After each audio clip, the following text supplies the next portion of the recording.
To design a poster with overlapping effects in Canva, start in the Elements tab. Search for splash paint under the Photos category and add a suitable image to your page.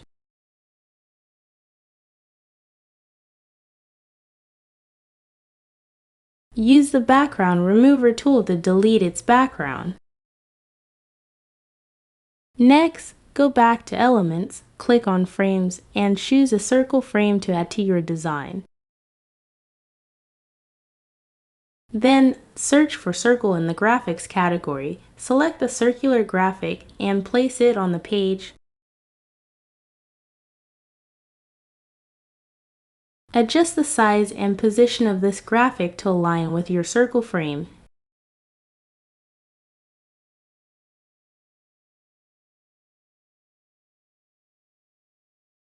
Now, drag and drop your main image into the frame.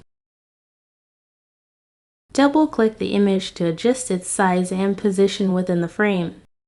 Use the Background Remover tool again to delete the background of this image.